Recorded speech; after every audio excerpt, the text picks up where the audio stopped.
Assalamualaikum warahmatullahi wabarakatuh. Alhamdulillahilladzi hadana lihadza wa ma kunna linahtadi laula an hadanallah. Perkenalkan, nama saya Sara Ayu Sylvia, NIM 2022 110026. Saya mahasiswi SIT Syekh Muhammad Nafis Tabalong dari reguler khusus. Di sini saya akan memenuhi tugas daripada dosen pengampu saya, yaitu Bapak Muhammad Husni STHI selaku dosen pengampu mata kuliah Kajian Arab Melayu. Nah, pada kesempatan ini saya akan membahas mengenai bab tohoroh atau bab bersuci dalam ilmu fikih. Selamat menyaksikan. Bismillahirrahmanirrahim. Assalamualaikum warahmatullahi wabarakatuh. Alhamdulillahirabbil alamin. Wassalatu wassalamu ala asyrafil anbiya'i wal mursalin sayyidina wa maulana Muhammad wa ala alihi wa sahbihi ajma'in. Amma ba'd. Subhanaka la ilma lana illa ma 'allamtana innaka antal alimul hakim. Rabbi shrah li sadri wa yassir li amri wahlul 'uqdatam min lisani yafqahu qawli. Hadirin jamaah yang dirahmati Allah, puji syukur marilah kita panjatkan kepada kehadirat Allah Ta'ala, karena berkatnya lah kita dapat berkumpul di majelis ilmu ini dalam keadaan sehat walafiat. Allah beri kita nikmat iman, nikmat Islam, dan juga nikmat sehat. Semoga dengan hadirnya kita di taman-taman surga Allah ini, di majelis ilmu ini, Allah ijabah doa-doa kita, Allah kabulkan hajat kita, hajat dunia dan akhirat. Allah jaga kita dari bala dunia, bala akhirat, dan Allah hindarkan kita daripada fitnah dunia, fitnah akhirat. Amin, amin, ya rabbal alamin. Salawat serta salam tak lupa kita aturkan kepada junjungan kita, Nabi besar kita Muhammad sallallahu alaihi wasallam. Allahumma sholli ala sayyidina Muhammad wa ala ali sayyidina Muhammad. Semoga dengan salat ini akan memberikan kita syafaat beliau di yaumul akhir. Amin ya rabbal alamin. Ma'asyiral muslimin, bapak-bapak, ibu-ibu, saudara sekalian yang dirahmati oleh Allah Ta'ala. Melanjutkan dalam pembahasan kita minggu lalu ya, dalam ilmu fikih yang dikarang oleh Muhammad Sani bin Haji Jermani bin Haji Muhammad Siddiq Al-Alwi. Dalam jilid pertama ini kita bahas mengenai bab tohoroh, artinya bab bersuci ya. Ada di halaman 5 ibu-ibu. Silakan dibuka kitabnya dulu di halaman 5 paragraf awal. Nah, karena kita membahas di sini mengenai tohoroh, tohoroh itu menurut bahasanya apa, Bu? Bersih, suci. Nah, kalau yang menurut istilah, kalau di kita bahas yaitu membersihkan atau mensucikan diri dari hadas besar maupun hadas kecil kan? Nah, bahwasanya Ibu dalam kita bersuci, keseharian kita dalam menjaga kesucian kita, bahwa Islam ini sangat memperhatikan dan mementingkan kebersihan dan kesucian diri, terutama ketika kita ingin melaksanakan ibadah kepada Allah, ibadah sholat sebagainya, karena syarat sah sholat itu aja yang pertama Ibu suci. Dan kalau kita mau bersuci itu, maka perangkat daripada bersuci itu yang dinamakan adalah air. Nah, dalam hal ini ketika kita menjaga kebersihan itu sendiri, Allah itu sangat mencintai hamba-hambanya. Siapa hamba kita? Orang yang menjaga kebersihan. Sebagaimana dalam Al-Quran disebutkan dalam Quran surah Al-Baqarah ayat 222 sebagaimana firman Allah Ta'ala, A'udzubillahi minasyaitonir rajim, Bismillahirrahmanirrahim, Innallaha yuhibbut tawwabina wa yuhibbul mutatahhirin. Sesungguhnya Allah menyukai orang yang bertobat dan menyukai orang-orang yang mensucikan diri. Nah, maka dalam fikih gitu kan, kedudukan air itu menjadi sangat penting dalam kita melaksanakan atau membersihkan tubuh kita, bersuci daripada hadas kecil. Contoh ketika kita dia melaksanakan sholat itu ketika kita ingin melaksanakan sholat, maka kita harus juga berwudu. Nah, berwudu ini yaitu dengan air. Nah, maka di sini dalam kitab ini mengenai dan arti tohara itu pada syara'nya, pada istilah adalah memperbuat barang yang mengharuskan sembahyang dan sebagainya, seperti kita berwudu. Fungsi daripada air itu yaitu untuk kita berwudu, untuk kita mandi, dan menghilangkan najis. Nah, maka di sini berdasarkan kitab ini ada empat air yang bisa kita gunakan dalam empat jenis air ya. Empat jenis air yang bisa kita gunakan dalam berwudu. Nah, yang pertama ya, kita bahas yang pertama itu air yang suci lagi mensucikan bagi lainnya dan tiada makruh memakainya, yaitu yang masih tetap. Nah, air ini air yang suci lagi mensucikan gitu, yaitu dengan air mutlak. Air mutlak itu apa?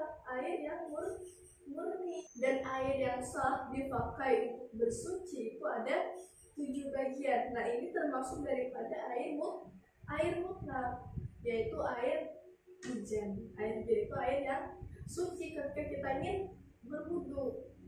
Ya, ibu-ibu ya. Nah, kemudian yang kedua air laut. Nah, memang kalau air ini sebenarnya kalau kita ya ibu berbicara, memang ada kisah zaman dulu ketika Rasulullah gitu kan menyeberang dan juga bersama sahabat itu ketika itu membawa bekal yang sedikit dengan air yang memang cukup untuk mereka itu untuk minum, misalkan untuk minum ini. Dan kepada kondisi yang tersebut mereka itu mempertanyakan apakah air laut ini suci kan, bahwasanya Rasulullah mengatakan air laut itu apa? Suci kan. Walaupun kita tahu air laut itu apa Bu rasanya, pernah ya? Iya benar Bu, asin gitu kan. Nah, asin, sedangkan air mutlak tadi sifatnya itu tidak berubah warnanya, rasanya ataupun baunya. Nah, sedangkan air laut tadi asin, apakah itu termasuk air mutlak? Termasuk air mutlak gitu. Karena memang murni itu kan airnya tuh, tidak ada ya yang misalkan ada orang misalkan sekarang nih menabur garam ke laut tuh tidak ada kan. Tapi memang jelas dikatakan dalam Al-Quran pun suci gitu. Air yang memang murni Allah turunkan itu. Nah, itu juga boleh kita gunakan untuk bersuci.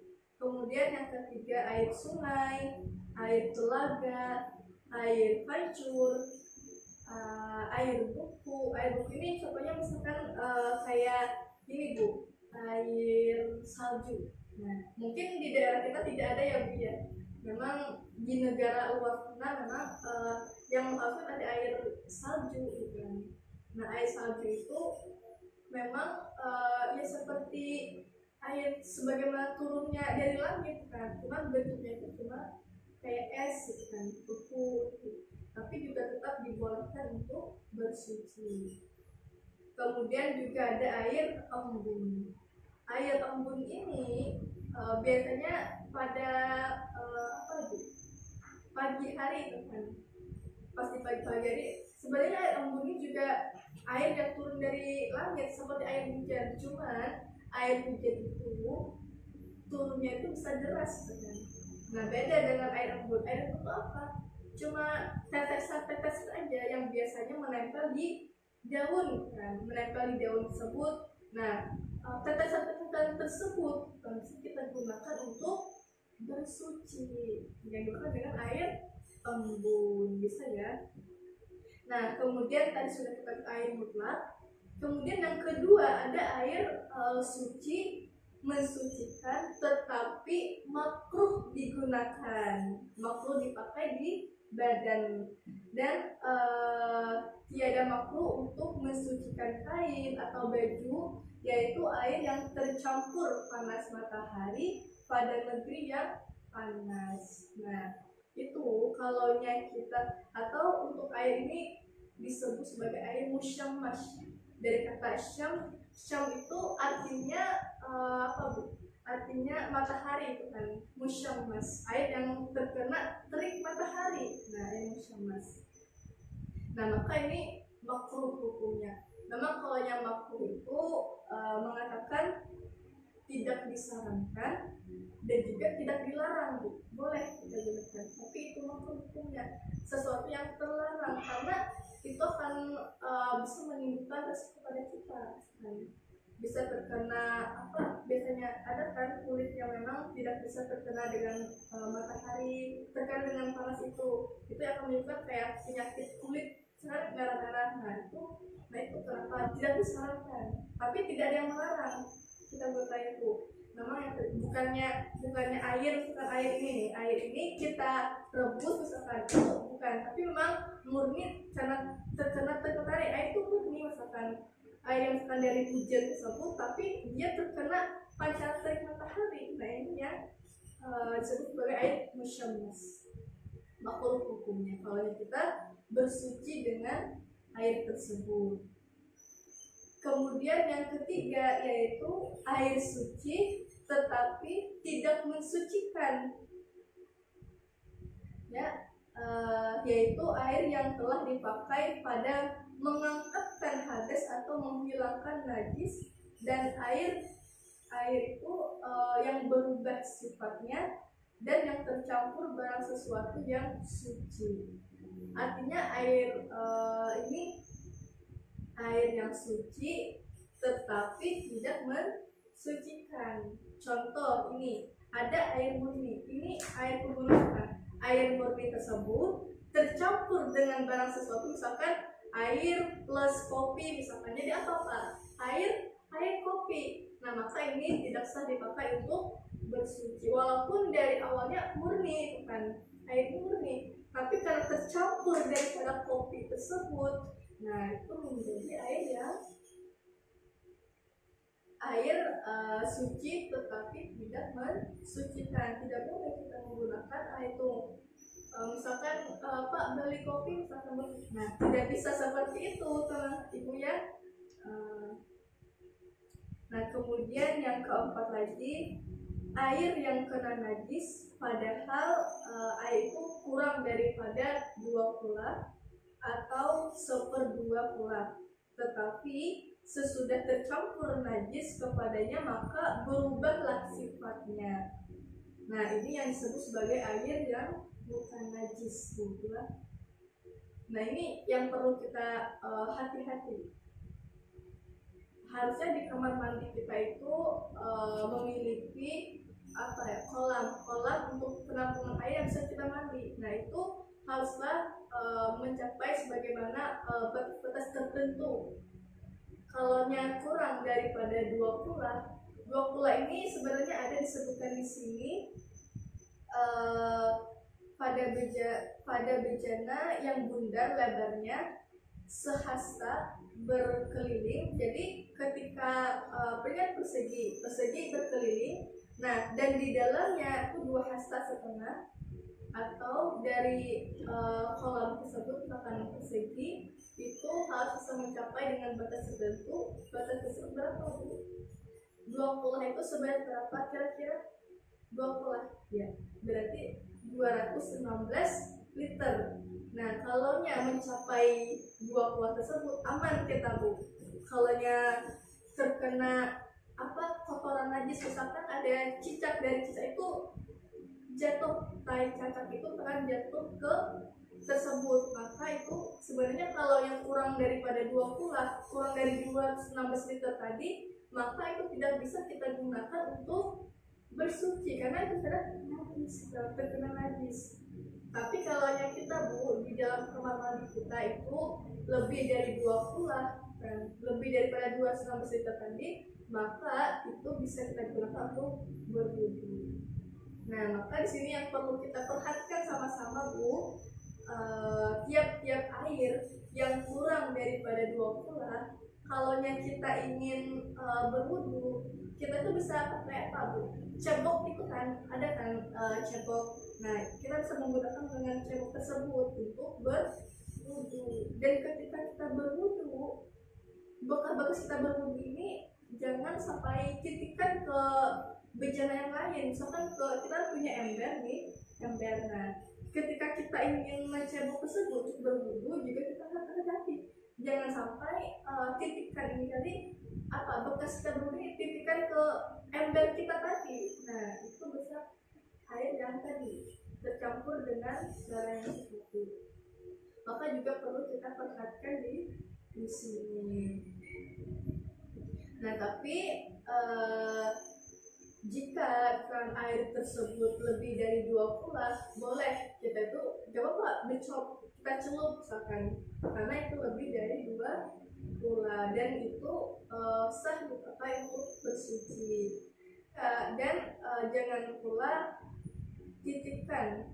Kalau titipkan pada kepadanya jika dipakai itu jadi air yang mustamal, air yang sudah tercampur dengan darah sesuatu. Wallahu a'lam bishawab. Nah, mungkin ini dulu untuk pertemuan kita pada hari ini, Bu ya. Untuk berikutnya nanti kita akan bahas mengenai najis gitu. Mungkin nanti kita sedikit lagi untuk minggu depan kita ulang lagi terhadap alkohol ini untuk kajian bersuci ini. Dan mudah-mudahan apa yang sudah kita pelajari di hari ini bisa menjadi pemahaman untuk kita semua. Allah beri taufik hidayah untuk kita. Dan ini saja ya yang dapat saya sampaikan. Mudah-mudahan bermanfaat dan menjadi pemahaman untuk kita. Wabillahi taufiq wal hidayah. Wassalamualaikum warahmatullahi wabarakatuh.